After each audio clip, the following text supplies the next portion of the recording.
So we have one more talk in this section, and that is by Ryan Chester, who I really hope is there. And Ryan Chester is completing his PhD at King's College London. His dissertation is entitled The Sanctifying Gods and the Profaning Gods in the Hebrew Bible. And he is really hopefully here to speak to us about hypothesis as theory, the obstinate nostrums in biblical studies and the humanities. Well, thank you very much, Caroline and Stephanie. There you are. Yeah, I'm here. All right. Every scholar, no matter how influential or market disrupting, applies their trade within a multiplicity of conceptual certainties. The scholar's life weaves through a patchwork of known, unknown, and latent beliefs that are stitched together by the hands of exogenous influence, perceived experience, and the many challenges presented by the passage of time. The combination of beliefs becomes a unique and heterogeneous tapestry of ideas that displays the scholar's conceptual milieu, a tapestry the scholar can neither comprehensively know nor saliently articulate. Indeed, the scholar never fully imagines a world other than his or her own, that is the object of their inquiry, inasmuch as they cannot amply comprehend the world that is their own. Thus, the scholar is beset by unrealized idea-forming constraints and broadcasts the same, in perhaps novel ways, to the next generation. These obstinate nostrums are part and parcel of the scholar's conceptual paradox. For abstract truth claims are all too often presumed to be a priori truths, being deemed self-evident and incontrovertible. And these truths are asserted as prime or supporting premises for their arguments, thus remaining a potentially threatening force that may unravel the fidelity of their assertions. James Frazer's 1922 12-volume exposition, The Golden Bough, A Study in Magic and Religion, serves as an example of obstinate idea-forming constraints that secretively permeate his propositions. His heavily criticized comparative and encyclopedic methodology is predicated on the questionable process of identifying a superstitious category for inquiry, compiling a cross-cultural and time-spanning series of analogous facts, correlating select typological similarities, and synthesizing observations through the plenary, quote, veil of allegorical or philosophical interpretation, unquote, with the goal of explaining his, quote, theory of universal progress, unquote. The Golden Bough thus stands as a literary cabinet of curiosities, that is, a juxtaposed collection of dissimilarities, impressions, and imaginations. Rather than an academic, anthropological, or sociological work, the Golden Bough is perhaps best understood as a philosophical memoir on the phenomenology of religion and the progressive idealism of, quote, higher thought, unquote. Read in this light, the various evidential, systematic, and propositional idiosyncrasies can be harmonized as the product of Frazer's inner musings. In this paper, our efforts will not focus on Frazer's methodology, but will instead delve into select idea-forming constraints that unknowingly constitute the basis of his conceptual milieu. In particular, we will examine Frazer's idea of religion, or rather his progressive understanding of religion, as a perennial and ubiquitous truth claim. To apprehend the threads of Frazer's musings, this study will interrogate his conception of dialectics, dichotomies, progressivism, the ontological superiority of law, the episteme of value-neutral heuristics, and his conception of truth and belief. The study will reveal that Frazer's understanding of religion and the evolution of thought, a titular premise of A Study on Magic and Religion, is fraught with latent idea-forming constraints that, once exposed, sound off a host of logical incongruities. By identifying these incongruities through the case study of Frazer's magnum opus, it is our aim that scholars of today will be exhorted to identify and reevaluate the obstinate nostrums we unwittingly hold so near and dear. Frazer's magnum opus is titularly marked by two synthetic concepts, religion and magic. While both concepts are equally problematic, our interest centers on the idea of religion in the main. The elusive concept of religion was not only controversial in Frazer's time, it also remains the subject of much debate today. Frazer writes, quote, "There is probably no subject in the world about which opinions differ so much as the nature of religion, and to frame a definition of it which would satisfy everyone must obviously be impossible," unquote. Herein lies a problem. For if the nature of religion is marked by pervasive scholarly disagreement, as Frazer admits, then the idea of religion is equally suspicious, for the alleged nature of a concept points to the alleged soundness of the concept.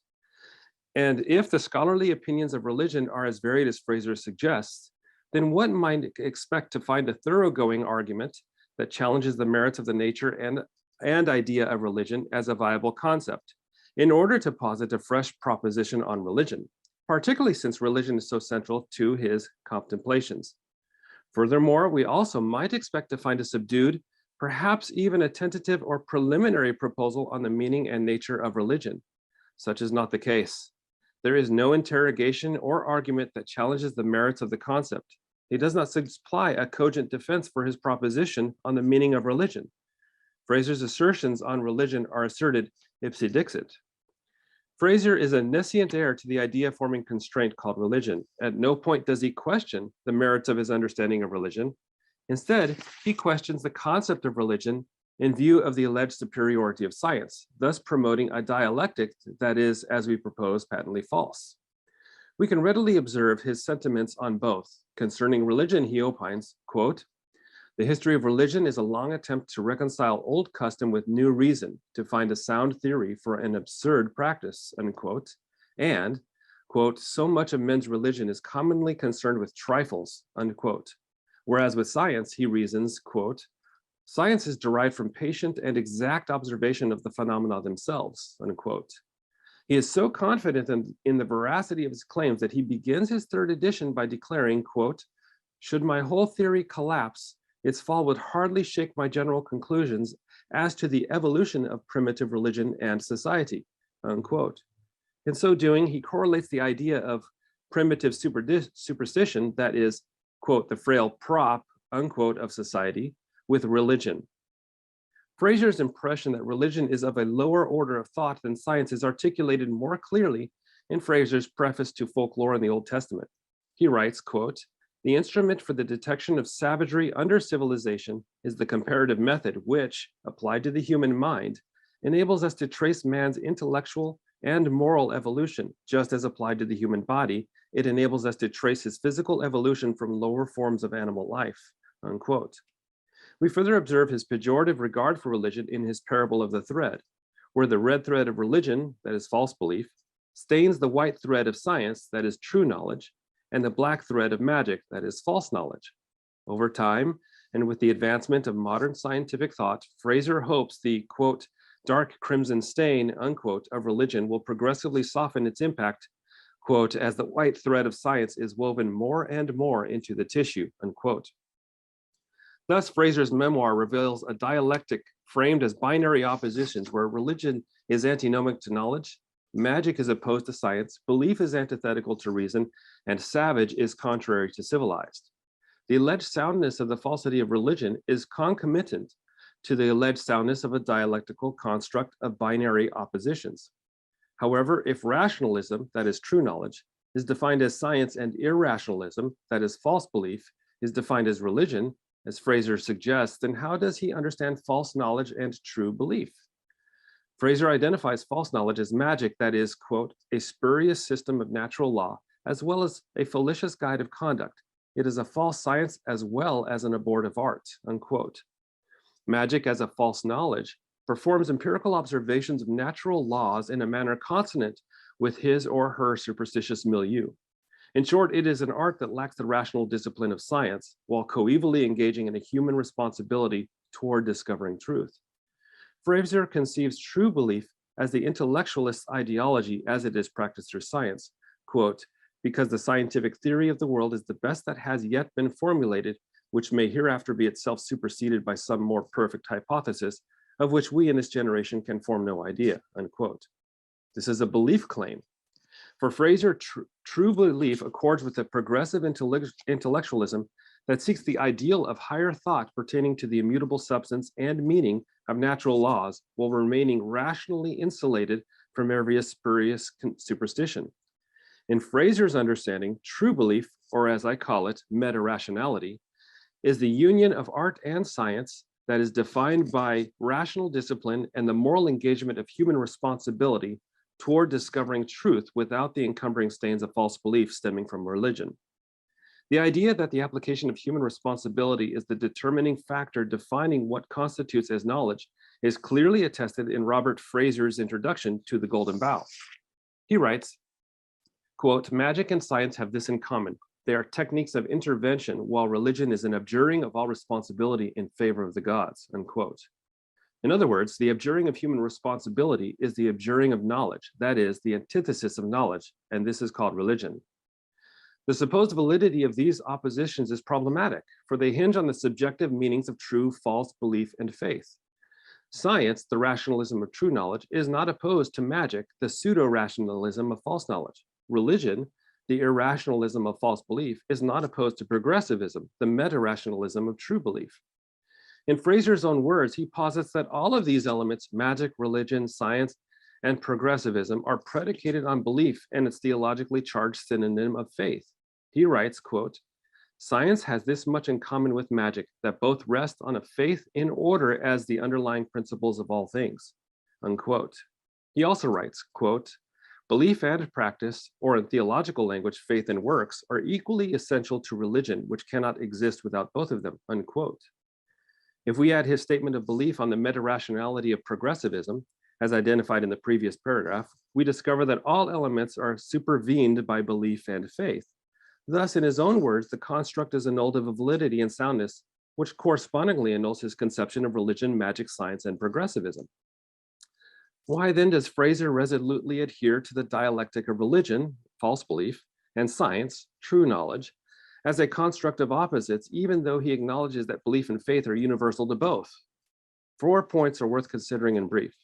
First, Frazer is the exogenously influenced object of the nostrum called religion, which stand in stark contrast to the rise of the rationalist movement and his perceived experience as subject of the nostrum called science.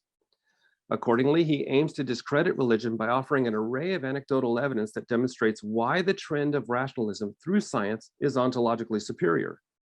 He defines religion as, quote, "a propitiation and conciliation of powers superior to man, which are believed to direct and control the course of nature and of human life," unquote. He qualifies this definition as a union of belief and practice in the divine authority that supervenes upon humanity. This is a distasteful thought for the intellectualist rationalist. In contrast, Frazer explains the motive of true knowledge as the quintessential charter of science and the only calling worthy of the rationalists. Quote, "It is our only guiding star, hoc signo vinces," unquote. This form of rationalism explains right knowledge as that which satisfies one's preoccupation for self-creation, self-defining, self-governing, and the self-guaranteeing of all propositions. For as Ernest Gellner explains, quote, "Autonomy requires reason, and reason requires autonomy," unquote. The justification for all his musings is that religion immorally abjures human of responsibility, while science morally engages human responsibility. Thus, the means of knowledge is moral human responsibility, and the reason of measure of true knowledge is untainted human rationalism. The circularity of his reasoning implodes his logic. Second, Frazer presumes that law and scholarship are disciplines that are ontologically superior to other forms of reasoning. The idea of law as ontologically superior, where the, quote, ontologization of legal concepts, unquote, was deemed a priori determinative, harkens back to the Greco-Roman milieu. Although Schiavone explains that the Greco-Roman idea of law became thoroughly imputed with a nomenclature of independence and neutrality, and was therefore set apart from all other meaning-making conventions. As we jump forward in time, we observe the ontological superiority of law as expressed through the lens or the nomenclature of independence, neutrality, and objectivity, penetrated deep within scholarship. The scholar, particularly in the school of scientific rationalism, now holds the keys to determine what is or is not to be believed, being endowed with an ontologically superior insight into the order and nature of what constitutes a faithful abstraction that coherently explains the truths of natural law. However, objectivity and its epistemic value neutral synonyms, according to Peter Novick, quote, "is not a single idea, but rather a sprawling collection of assumptions, attitudes, aspirations, and antipathies," unquote. In short, such ideas are indicative of the intellectual's operative myth. Frazer's rationalism presumes the ontological superiority of science as capable of defining what is and is not a natural law, and invokes the term science to repudiate religion as a viable concept. He confuses the scientific method with theory, uncritically presumes science is capable of proving what is true and false, and mistakes the epistemic value neutral heuristic as a concrete reality. Third, Frazer tempers religion and science by two fundamental principles or opposing views of natural law. On the one hand, he claims that religion adheres to belief in divine favor, which assumes, quote, the course of nature is to some extent elastic or variable, unquote. On the other hand, magic and science assumes the course of nature is, quote, rigid and invariable, unquote. This view presupposes that rational knowledge is defined by immutable mechanistic laws that are ontologically superior to capricious revelatory laws indicative of religion. However, he offers no cogent argument as to why he assumes the rational order must justifiably be mechanistic. Neither does he offer any argument on the non-capricious nature of the gods. His statements are entirely dogmatic and tautological. He bases his reasoning on the fallacy of vague predicates, where the idea of superior ontological knowledge is comparatively contrasted with inferior superstitious knowledge, none of which is delimited with any level of precision.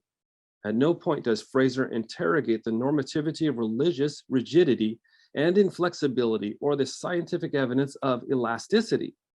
For example, he does not consider the ideas of religious determinism as presented in the motif of the heavenly books in the Hebrew Bible, the motif of reap what you sow, also in the Hebrew Bible, and the instances of predestination and foreknowledge in the New Testament, all of which demonstrate the law of rigidity and inflexibility. Neither does he consider the scientific evidence of the elasticity of matter, a popular scientific view predating Frazer's work and widely recognized today. The vagueness of his claims and his appeals to dogmatism and tautologies demonstrates an untenable idea-forming constraint that invalidates his propositions. Fourth, Frazer unknowingly adopts a semantically distorted meaning of religion in his writing. And since this word is often attributed to the Bible, of which Frazer references, we will briefly examine the biblical context. Carlin A. Barton and Daniel Boyarin's detailed study of the Greek word threskia, often translated as religion, concluded that the word bears more semantic agreement with piety and the idea of foolish philosophy should the context suggest a false piety. Barton and Boyarin translate James 1:26-27 as, quote, if anyone appears to be threskos, without bridling his tongue, but rather is cheating in his heart, his threskia is worthless. Pure and undefiled threskia before our God and Father is this, to visit orphans and widows in their affliction and to guard oneself stainless from the world, unquote. Barton and Boyarin translate the three occurrences in the Greek as pious, piety, and piety, though the second instance denotes a false piety or a foolish philosophy in the context of its worthlessness. While Frazer doesn't address verse 26, he does translate James 1:27 as religion. In fact, the translation of religious and religion is commonly attributed to these words in Bible translations. This is an English transliteration of the Latin Vulgate, which renders the three words in James 1:26-27 as religiosum, religio, and religio. Charles F. Aiken, drawing from Lactantius, it's 250 to 325 Common Era, translates religio as to bind. He quotes Lactantius as follows, quote, we are tied to God and bound to him, religati, by the bond of piety, and it is from this, and not as Cicero holds, from careful consideration, relegendo, that religion has received its name, unquote. Thus, the translation of the Vulgate for James 1:26-27 is, but if any man supposes himself to be bonded, and this bondedness is empty, and finally, pure bondedness. What this means for our purposes is that the Latin religio remains unsuited for ancient Hellenistic and Semitic cultures. Even in Latin, quote, religio did not require and was not evidence for a transcendent reality. A Roman had religions that had nothing to do with gods, unquote. Thus, as Barton and Boyarin note, quote, a contextual study of the usages of threskia in antiquity demonstrates a world of nuance that simply does not map onto the abstraction religion as is used in modern folk and to a lesser extent scholarly language, unquote. Frazer draws from a latter abstracted meaning of religion, which does not comport to the cultures he supplies as corroboration. In short, he adopts and retrojects a semantically distorted meaning as an idea-forming constraint by which evidence is evaluated across space, culture, and time. Unknowingly, Frazer championed the obstinate idea-forming constraints of religion and science as a priori truths for his philosophical memoir, an incipient construct of ideas that are weaved within his tapestry of inner musings, yet the thread of which, if tested, unravels the fidelity of his assertions. The evidence of these obstinate nostrums is attested by the many logical incongruities evidenced in his writing. 12 of these incongruities are particularly pertinent and briefly identified as follows. First, the Golden Bough is built on an architecture of anachronism.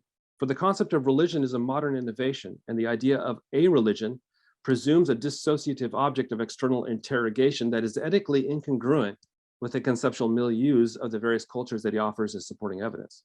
Second, the Golden Bough highlights a false dialectic, for the arbitrary predetermination of what is true and what is false does not guarantee the veracity of either, nor does it establish the contradiction as a justified contradiction meriting epistemic closure.